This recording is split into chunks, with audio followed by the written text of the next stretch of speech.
आज की कहानी है भंडारे की चार पुड़िया। अलग ही भाग दौड़ चल रही थी। कारण कहीं जाना नहीं, किसी का आना था। पर किसका? ये जानने के लिए चलिए 2 घंटे पीछे चलते हैं। स्नेहा और करण अपने कमरे में सो रहे होते हैं, तभी करण का फोन बजता है। तुम्हारे बॉस पागल हो गए क्या? रात को 2 बजे तक तुम्हारी मीटिंग चल रही थी और अब फिर से फोन आ गया। सैलरी बढ़ाई जाती नहीं उनसे और काम बढ़ाते जा रहे। कीड़े पड़ेंगे तुम्हारे बॉस को, देखना। तुम्हें बिना चैन नहीं है स्नेहा, बस शुरू हो जाती हो। अरे फोन उठा के देखो तो किसका कॉल है। 4 घंटे भी सो नहीं पा रहा हूँ, बहुत नींद आ रही है। गांव वाले चाचा जी की तबीयत कुछ ठीक नहीं थी, कहीं उन्हें कुछ हो तो नहीं क्या? घबरा कर स्नेहा बिना नाम देखे ही फोन कान पर लगा लेती है। हेलो। अरे साले साहब, ये आपकी आवाज को क्या हो गया? गाड़ी में हूँ मैं, चाय पीने निकला था, थोड़ा आगे आ गया। अब इतना आगे आ गया हूँ कि 2 घंटे में सीधा घर पहुंच जाऊंगा। तो आज मिलते हैं, जीजा साला बैठ कर करेंगे इन्वेस्टमेंट पर तगड़ी बातचीत। ये सुनते ही स्नेहा की नींद फट जाती है। अरे करण, बाद में सो लेना, जीजू आ रहे हैं, उठ जाओ। क्या? जब एक शहर में थे तब भी आराम नहीं मिलता था। अब जीजू 5 घंटे दूर शिफ्ट हो गए, फिर भी वही दिक्कत है। उन्हें रोज रोज क्यों आना है भाई? अब क्या करना है? वो निकल चुके हैं, अब तो 2 घंटे में टपक पड़ेंगे। तैयारियां फुल ऑन होनी चाहिए करण। पहला ड्रिंक नींबू पानी, दूसरा चिया सीड्स वाला हेल्दी ड्रिंक, साथ में वो बॉयल किए हुए ड्राई फ्रूट्स और पता नहीं क्या क्या। अगर इनमें से कुछ भी छूट गया ना तो उनकी मम्मी का फोन आएगा और फिर शुरू होगी मम्मी जी की क्लास, जिसमें सिलेबस से लेकर संस्कार तक सब रिवाइज हो जाएगा। समझे या समझाऊं? अरे आज बहुत जरूरी मीटिंग है स्नेहा, ऑफिस जाना है मुझे। तो जीजा जी के सामने तो बाहर जा ही नहीं सकता, अब क्या करूं? तुम जल्दी से पहले दीदी को फोन करो, पूछो कि सुबह वो खाने में क्या लेते हैं, क्या उनको पीना है, कौन सा फल खाते हैं, और समझ कर लेकर आओ। तब तक मैं पापा जी और मम्मी जी को उठाती हूँ। अरे करण की मम्मा, दामाद जी फ्रीज के अंदर बैठकर थोड़ी ना देखेंगे कि सफाई बराबर है कि नहीं। आप बिना बेकार में ही काम बढ़ाती रहती है। लगता है आप भूल गए हैं पिछली बार क्या हुआ था। पानी के ग्लास में जरा सी डिटर्जेंट रह गई थी। उस वक्त तो दामाद जी ने हमसे कुछ कहा नहीं, पर घर जाते ही समधन जी से शिकायत लगा दी और फिर 1 हफ्ते तक वहां मेरी बेटी रोती रही और हम यहाँ। मम्मी जी जो कर रही है उन्हें करने दीजिए पापा जी। फ्रिज के अंदर भी गंदगी रहेगी तो जीजा जी उसमें भी बखेड़ा कर देंगे कि मुझे सॉस तो फ्रिज से दिया था और फ्रिज इतनी गंदी है, यानी सॉस में भी कीटाणु चले गए होंगे। अब मेरी तबीयत बिगड़ी तो जिम्मेदार आप सब होंगे। और सवेरे सवेरे सभी दिन भर के कामों को सलटाने में लग जाते हैं। कोई नाश्ते की तैयारी कर रहा था, कोई घर की सफाई कर रहा था, कोई पर्दे ठीक कर रहा था, कोई सोफे के तकिए को सही से रख रहा था। और बस 7 बजते बजते बज जाती है डिंग डोंग दरवाजे की घंटी। राम राम मम्मी जी। अरे दामाद जी, आप अचानक? अचानक का मम्मी जी, 2 घंटे पहले ही मैंने साले साहब को फोन करके इन्फॉर्म कर दिया था। क्या साले साहब, मेरे आने की खबर आपने मम्मी जी को दी नहीं? नहीं दी होगी, तभी तो घर इतना सूना सूना सा लग रहा है। ये घर इतना साफ तो मेरी शादी पर भी नहीं हुआ था, और ये इसे गंदा कह रहा है। शांति नहीं है जीजू को।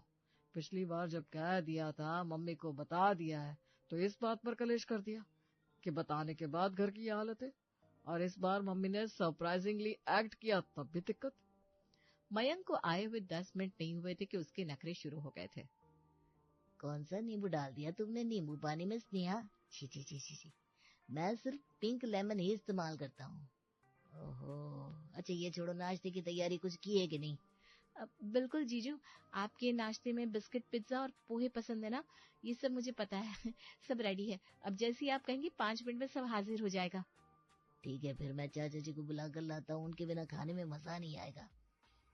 जैसे ही मयंक ये कहकर घर से बाहर निकलता है, उसके ससुर जी लंकेश के तो पसीने छूट जाते हैं। एक तो दामाद 1 नंबर का कामचोर, ऊपर से मेरा छोटा भाई उससे भी महान, और दोनों की दोस्ती नंबर 1।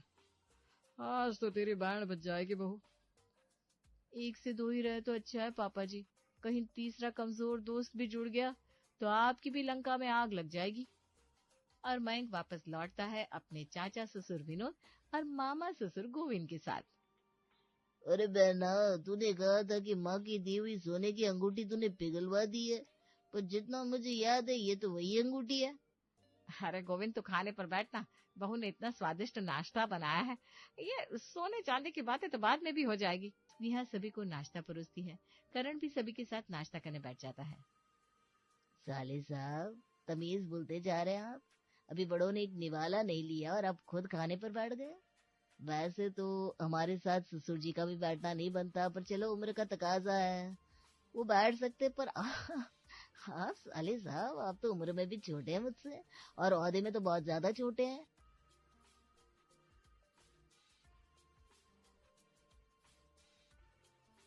धीरे बोल ले गोविंद बेटा, यहाँ मैं ही एक साला हूँ। सॉरी जीजा जी, वो मैंने सोचा आप लोगों को अकेला फील ना हो, इसलिए बस कंपनी देने बैठ गया। अपने बाप की तरह तू बिना कुछ ज्यादा ही सोचता है बेटा। मैं जब यहाँ बैठा हूँ तो किसे क्या टेंशन हो जाएगी। ये डाइनिंग टेबल भी यहाँ पहले नहीं था दामाद जी। मेरी बोली और मेरे एक फोन कॉल पर लगाता, वरना मेरे भाई का नाम सिर्फ लंकेश है, बाकी ये राम है राम। इसका बस चले तो ये जमीन पर बैठकर खाना खा ले। अपने सामने पड़ी खाने की प्लेट को देखते ही गोविंद कहता है, बहन के घर भाई आया है, ये नहीं कि पूरी खीर मिल जाए। ये पोहे जैसा नाश्ता कौन परोसता है बहू? पेट की भूख मिटेगी नहीं मेरी तो। नाश्ता बनाने का मन नहीं था, बोल देती, मैं अपने घर से खा कर आता। ये भी तो आपका घर ही है मामा जी, मैं भी पूरी खीर बना देती हूँ। चल बेटा मैं भी तेरी मदद कर देती हूँ, अकेले क्या क्या करेगी तू। चलो अच्छा है, रसोई में 2 लोग हो गए तो काम में आसानी हो। बेटा पूरियां बनाने के लिए कढ़ाई चढ़ाएगी तो मेरे लिए जरा समोसे तल देना। बाहर के समोसे ना मुझे जमते नहीं है, और ये पोहे हटा दे सामने से। मुझसे भी ये खाना नहीं खाया जाएगा स्नेहा, ये पोहे खाने के लायक है ही नहीं। पोहे की क्वालिटी वो नहीं है जो मैं खाता हूँ, और इसमें जो मूंगफली इस्तेमाल हुई है ना, वो तो बिल्कुल भी मेरे खाने लायक नहीं है। पहली बाइट लेकर जी तो किया कि कह दूं कहाँ है स्वाद। बेचारी स्नेहा फिर से खाने की तैयारी करने रसोई में जाती है और इस बार सबकी कही हुई दूसरी डिश बनाने में लग जाती है। तुझे क्या लग रहा है बहू, तू ये दोबारा खाना बनाकर ले जाएगी तो खाने की तारीफ कर देंगे वो तीनों? बिल्कुल भी नहीं। 10 बातें बनाएंगे और खाना हजम भी कर जाएंगे। तीनों ने अपनी अपनी प्लेटें साफ कर दी है। तभी रसोई में भागता हुआ करण आता है। अरे यार कुछ करो स्नेहा, मुझे ऑफिस जाना है।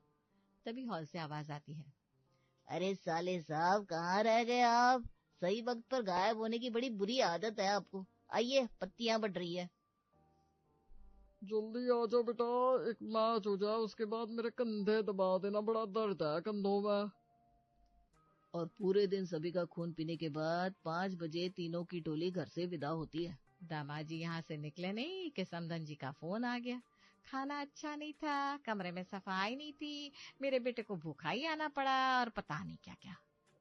अब जीजू जाकर दीदी को 3 बातें सुनाएंगे। इनका तो कुछ करना ही पड़ेगा पापा। अब अपना दूसरा रूप मुझे बाहर निकालना ही पड़ेगा लगता है। एक तो खाने की इज्जत नहीं करते, और दूसरा एक गिलास पानी उठाकर पीना नहीं चाहते।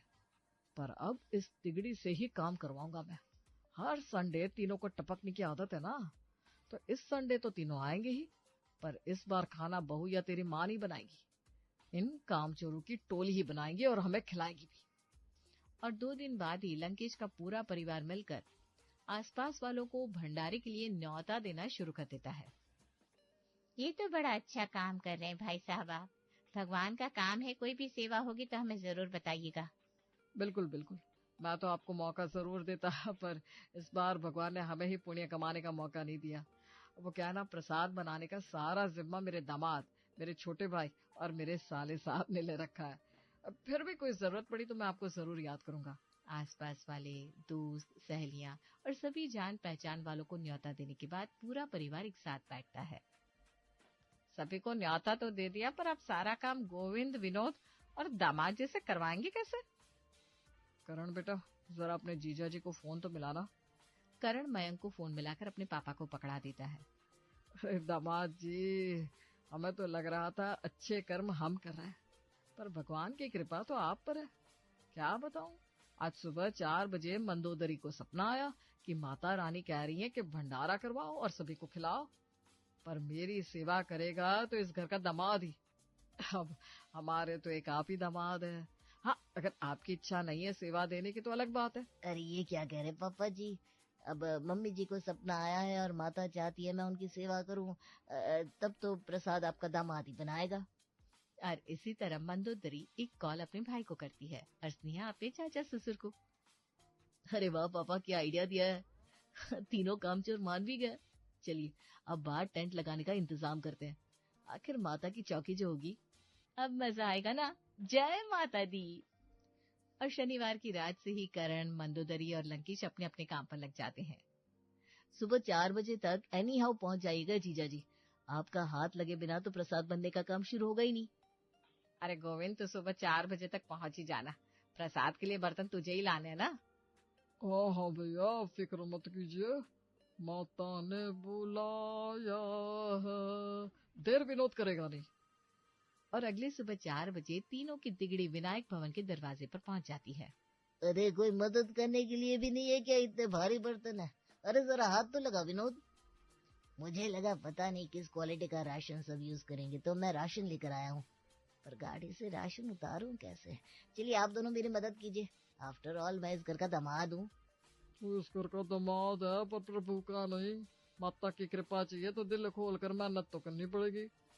और लंकेश के वो तीनों रिश्तेदार जो कभी एक तिनका भी नहीं उठाते थे, आज भारी भारी बर्तन, आटे की भारी गोनियां, आलू की बोरी उठाकर पंडाल में रख रहे थे। तभी स्नेहा पानी लेकर बाहर आती है। थैंक गॉड स्नेहा तुम आ गई। या तो फैन भी नहीं है, पानी की बड़ी जरूरत थी हमें। अरे नहीं नहीं जीजा जी, आप तीनों प्रसाद बनाने वाले हैं, बिना खाए पिए ही प्रसाद बनाना होगा। और नहा कर आए कि नहीं आप तीनों? नहीं नहाए तो जाकर एक बार नहा लीजिए। तो पहले मैं नहा लेता हूँ, बाथरूम क्लीन तो होगा ना? अरे जीजा जी, आप भी क्या बात कर रहे हैं? पूजा का काम करना है, आप बाथरूम में पैर कैसे रख देंगे? खुले में ही नहाना होगा आपको। पास में ना एक हैंड पंप है, उससे पानी भर के लाना होगा और बाहर नहाना होगा। नहीं तो छत पर भी नहा सकते हैं। ओहो, इतना कुछ करना होगा? एक एक करके तीनों एक एक बाल्टी पानी लेकर आते हैं और नहाने की प्रक्रिया शुरू करते हैं। फिर सुलग जाती है भट्टी। अरे गोविंद, कैसा काम कर रहा है तू? भट्टी में तो सही से ताप ही नहीं है। पूरियां कैसे छनेंगी? हलवा कैसे बनेगा? सब्जी कैसे सीजेगी? सब्जी तो तब सीजेगी ना भाभी जब आलू उबलेंगे। आलू उबालने भी चढ़ाया नहीं है। सब कितनी देर में करेंगे आप तीनों? अगर माता रानी ने सपना ना दिया होता तो मैं अब तक तो काम में भी लग चुकी होती। अंदर भी बहुत काम है आंटी जी, आप अंदर चलिए ना। भक्तों के लिए चेयर लगानी है, उनके लिए डिस्पोजल प्लेट, कटोरियां, ग्लासेस लाने हैं। चलिए चलिए। और सारा काम विनोद, गोविंद और मयंक पर छोड़कर सभी अंदर चले जाते हैं। मुझे तो लगा था कोई छोटा सा भंडारा कर रहे होंगे भैया, पर इन्होंने तो 150 लोगों की लिस्ट दे दी। अब इतना सारा आटा गूंथूंगा कैसे मैं? अरे इतने आलू के छिलते छिलते ही लगता है रात हो जाएगी। बहुत ज्यादा काम नहीं दे दिया इन सब ने हमें। इतने पसीने आ रहे हैं, लग रहा है नहाने के बाद शरीर पोछा ही नहीं मैंने। ये खाना वाना बनाना बड़ी मेहनत का काम है भाई। इसीलिए जैसा भी खाना सामने परोसा जाए उसे खा लेना चाहिए मामा जी। वैसे जीजा जी, आटा बड़ा सूखा सूखा सा लग रहा है, इसमें और पानी डालिए ना। और हाँ, मैं ये याद दिलाने आई थी कि भंडारा आज शाम को ही है, कल नहीं। तो हाथ जल्दी जल्दी चलाइएगा। हाँ, अरे पर हम 3 लोग 150 लोगों का खाना कैसे बनाएंगे स्नेहा? मुझे तो लग रहा है 1.5 लोगों का खाना भी नहीं बना पाऊंगा मैं। मतलब कोशिश पूरी कर रहे हैं पर हमारी हालत तो देख रही हो।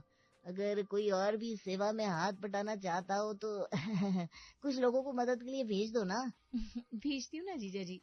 वैसे ऐसी ही गर्मी में रसोई में मैं भी आप सभी के लिए खाना बनाकर आपको परोसती थी, जिससे आप खराब कहकर वापस ले जाने को कह देते थे। खैर कोई बात नहीं। मोहल्ले की कुछ औरतें भी प्रसाद बनाने में हाथ बटाने आ जाती है। ये सब्जी बनाना कितना मुश्किल का काम है। नमक मसाला बराबर नहीं हुआ तो स्वाद बेकार हो जाएगा। और ये पूरी गोल गोल बनाना तो उससे भी मुश्किल है विनोद। और ये हलवा बनाना क्या आसान है? हाथ तो लग रहे हैं नीचे गिर जाएंगे मेरे। और ऐसे कई काम औरतें रोजमर्रा की जिंदगी में 8 से 10 घंटा करती है। वैसे राशन जरा कम पड़ गया है। आप जाइए दामाद जी, अपने हिसाब से राशन ऑर्डर कर दीजिए, वरना क्वालिटी ऊपर नीचे हो जाएगी और फिर आप खाना नहीं चाहेंगे। हो जाए ऊपर नीचे, बस किसी तरह भंडारे का प्रसाद बन जाए। इतना देखने जाऊंगा फिर तो हो गया। और किसी तरह भंडारे के लिए पूरी, हलवा और सब्जी बन ही जाते हैं। माता को प्रसाद का भोग लगाने के बाद भक्त भंडारे के लिए बैठना शुरू करते हैं। अब जाकर फ्री हुआ मैं। ऐसे कैसे दामाद जी, सबको कैसे पता चलेगा कि इतनी मेहनत आपने की है? आपको अपने हाथों से सभी को भंडारे की पूरियां परोसनी पड़ेगी। मयंक के हाथों में आती है पूरियों की परात, विनोद के हाथ में सब्जी का भगोना और गोविंद के हाथ आती है हलवे की देगची। यहाँ से वहां लंबी लाइन में चल चल कर तीनों सभी भक्तों को भंडारे का खाना परोसते हैं। अरे अब तो सभी ने खा लिया, अब क्या हमें खाना मिलेगा? बोलना तो नहीं चाहिए मामा जी, पर गिनकर 12 पूरियां ही बची हैं आप तीनों के हिस्से में। सिर्फ 4-4 पूरियां आ पाएंगी। सब्जी और हलवा सच में बड़े स्वादिष्ट थे। जीजा जी तो सिर्फ पूरियां खाएंगे नहीं, और तुम्हारे हाथ का खाना भी उनको पसंद नहीं आता। लगता है अब उन्हें अपने घर लौट कर ही खाना खाना पड़ेगा। 4 पूरियां मिलेगी ना भंडारे की, 4 पूरियां ही खा लूंगा मैं। काम कर करके बैंड बजी पड़ी है, कुछ भी दे दो मैं खा लूंगा। इतनी मेहनत के बाद जैसे ही मयंक, विनोद और गोविंद पूरी का पहला निवाला अपने जुबान पर रखते हैं, उनकी तो आंखें बड़ी बड़ी हो जाती है। बड़ी स्वादिष्ट, मजा आ गया। वही तो, ऐसा जायका तो रेस्टोरेंट के खाने में भी नहीं आता। एक तो माता का प्रसाद, ऊपर से हमारी मेहनत। पहले ये काम जरा मुश्किल लग रहा था, पर अब जब इतनी मेहनत के बाद ये 4 पूरियां मिली है तो मन को अलग ही सुकून मिल रहा है। कितनी खुशी से लोग हमारे हाथ से परोसे हुए खाने को खा रहे थे। आज तो बड़ा पुण्य कमाया हम तीनों ने। और तीनों महाशय जो हमेशा हर खाने में नुक्स निकालते थे, आज सिर्फ पूरियों को ही बड़े आनंद से खा रहे थे। हाथ में जायका तो बड़ा है आप तीनों के। अभी अगले ही महीने मेरी एनिवर्सरी है, मेरे पोते का जन्मदिन भी। तो क्या आप जरा आकर खाने में मदद कर देंगे दामाद जी? ये तो भगवान की बात थी, इसलिए मैंने सेवा दे दी है। मुझे पता है ससुर जी, आप चाह रहे थे कि हम तीनों की बैंड बज जाए, पर इतने दिनों बाद इतनी मेहनत करके ना बड़ा मजा आया, खास करके लोगों को खिलाकर। वैसे याद रहे ये फैसिलिटी सिर्फ भंडारों के लिए ओपन है। ये मत सोचिएगा कि इस बार मैंने पूरियां बना दी तो किसी बच्चे के बर्थडे में या किसी पड़ोसन की एनिवर्सरी पर भी पूरियां छान दूंगा। बिल्कुल नहीं, बिल्कुल नहीं। काम करूंगा तो सिर्फ भंडारे में। क्यों चाचा जी? अब हाँ हाँ, बिल्कुल बिल्कुल।